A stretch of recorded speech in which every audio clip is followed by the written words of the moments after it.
जाड़े की एक सुबह में दूर कहीं चिड़ियों की हल्की सी आवाज़ें आ रही हैं। सामने सामने धुले हुए पेड़ों पर कल रात की बारिश की कुछ बूंदें अभी तक बची हुई हैं।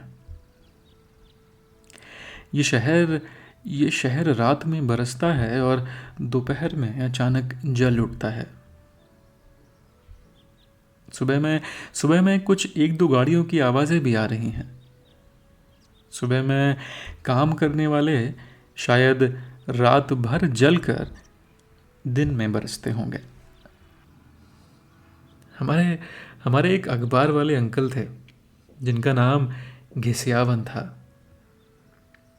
वो वो रोज़ सुबह अखबार बांटने आया करते थे।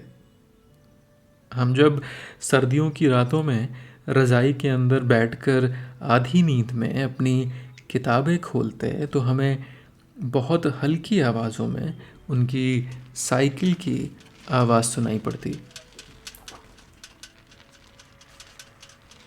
साइकिल की हल्की आवाज़ के साथ अलग अलग घरों में अखबारों के गिरने की आवाज़ भी होती। भरी सर्दी में वो सर पर बड़ी सी मंकी कैप डाले बड़े से कुर्ते में खुद को शॉल में लपेटे रहते। सुबह में काम करने वाले लोग दो तरह के हो जाते हैं।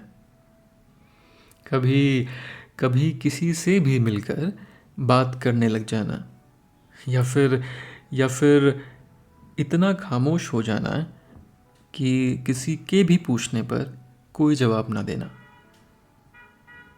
हमारे हमारे घिसियावन अंकल कम बोलते थे, पर उन्हें खबरें सुनाना बहुत पसंद था।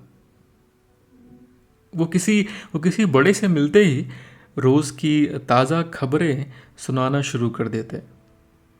उनका उनका खबरें सुनाना कुछ इस तरह था कि अक्सर किसी बड़ी राजनीतिक बदलाव या फिर मौसम जैसी चीज़ों के लिए वो खबरें सुनने वालों को ही जिम्मेदार घोषित कर दिया करते। जैसे जैसे खबर हो कि प्रधानमंत्री विदेश गया है तो कहते, क्या जी, प्रधानमंत्री को तो आपने विदेश भेज दिया, आप कब जाइएगा। फिर फिर अगर खबरों में मौसम का खराब होना लिखा हो तो कहते, क्या जी, कितना ठंड पड़वाइएगा जी, देखिए सुबह सुबह निकलने में उंगलियां कड़कड़ा जाती हैं, गजब करते हैं भाई। वो वो हर खबर का जिम्मेदार किसी और को बनाकर उस खबर में अपनी एक बात जोड़ देते। कई बार उन्हें जवाब मिलता, कभी लोग उन पर हंस देते। कभी कभी खामोशी सुनकर वो अपनी साइकिल आगे बढ़ा दिया करते। मुझे मुझे जाड़े में बस एक खबर का इंतज़ार रहता था।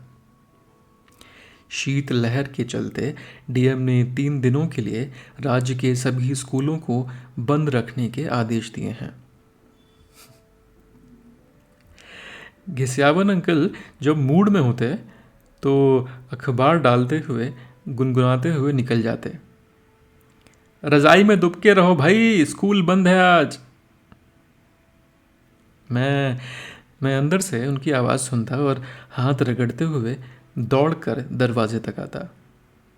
मुझे मुझे हमेशा लगता था कि ये वो मुझसे ही कह रहे हैं। अपनी बढ़ती उम्र के साथ घिसियावन अंकल ने खबरें सुनाना बंद कर दिया था। अब बस वो अखबार डालकर निकल जाते। मुझे मुझे खबरें पढ़ने या सुनने का शौक़ कभी नहीं था, तो मेरे घर पर अखबार तो नहीं आता, पर हर खामोश सुबह में काम करते हुए लोगों को देखकर मुझे घिसियावन अंकल याद आ जाते हैं। उनकी उनकी बढ़ती उम्र अब हमारे शहरों पर भी चढ़ गई है। यहाँ यहाँ कोई खबरें नहीं सुनाता। अब हमें कोई भी खबर बड़ी नहीं लगती। घिसियावन अंकल घिसियावन अंकल मेरी आज की सुबह में आते हैं तो कहते, क्या जी, मौसम फिर से बदल रहा है, अब आप कब बदलिएगा।